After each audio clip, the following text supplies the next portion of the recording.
Hello అండి అందరికీ మంచి రెసిపీతో అదే అండి ఫ్రూట్ సలాడ్స్తో అయితే మీ ముందుకైతే మళ్ళీ వచ్చేసానండి. చూస్తే నోరూరిపోతుంది కదా, మంచిగా green, black, red, white. Wow, ఎంతమందికి ఇష్టం అండి ఫ్రూట్ సలాడ్ అంటే?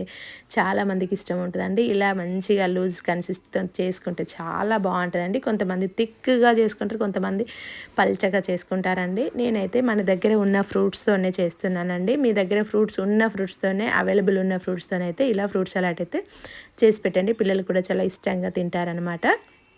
ముందుగా మనం ఒక గిన్నె తీసుకొని పాలండి, అదే అండి మీకు ఒకవేళ ప్యాకెట్ పాలు ఉంటే ప్యాకెట్ పాలు, లేదు గేదె పాలైనా సరే అండి, అవి అయితే తీసుకొని మంచిగా కొన్ని వాటర్ యాడ్ చేసుకొని అయితే ఇలా మంచిగా బాయిల్ చేసుకోవాలండి. అదే మసలాలి, చాలా కొంచెం మసిలితేనే మంచి టేస్టీ వస్తుందండి.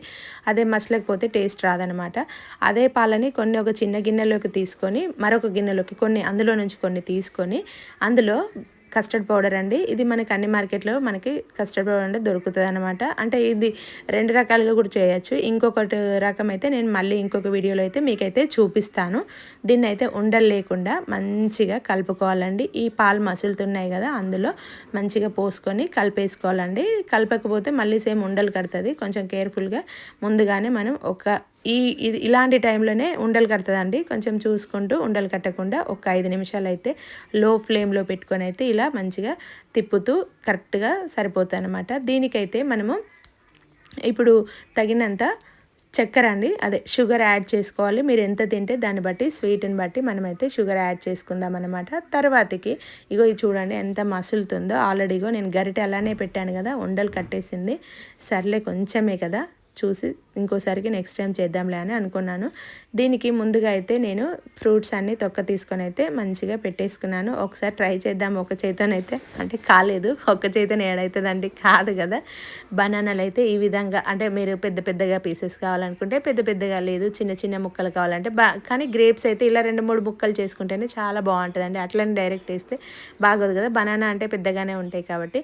ఇంకా యాపిల్ విషయానికి వస్తే మీరు కొంతమంది తొక్కతోనే వేసుకుంటారు, కొంతమంది తొక్క లేకుండా, అలా అదే ఆప్షనల్ అనమాట. మీకు ఎలా తొక్కతో తింటే తొక్కతోనే వేసుకోవచ్చు అనమాట.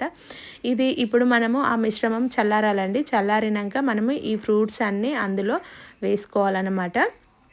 వేసుకున్న తర్వాతకి మనం మంచిగా కలిపేసుకొని ఫ్రిడ్జ్లో పెట్టుకోవాలండి. ఫ్రిడ్జ్లో పెట్టుకొని చల్లటి తీసుకొని, అంటే మరి కూల్గా అయినాక తింటే చాలా బాగుంటుందండి. ఫ్రూట్ సలాడ్ అంటేనే చల్లగా ఉంటేనే బాగుంటుంది కదా. ఇది సమ్మర్లో కూడా చాలా మంచిగా ఉంటుందండి. తింటే అసలు వదిలిపెట్టరండి. ఇంకో కప్పు కావాలనిపిస్తుంది, అంత టేస్టీగా ఉంటుంది. అండ్ ఫ్రూట్స్తో చేసుకున్నది, పాలతో చేసుకున్నది హెల్దీనే కదా అండి. చల్లగా అయినాకనే ఫ్రిడ్జ్లో పెట్టుకొని ఇంకా అప్పుడు తీసుకొని అయితే తినేసేయండి. నచ్చితే లైక్ చేయండి, మన ఛానల్ని సబ్స్క్రైబ్ చేయడం మాత్రం మర్చిపోవద్దు.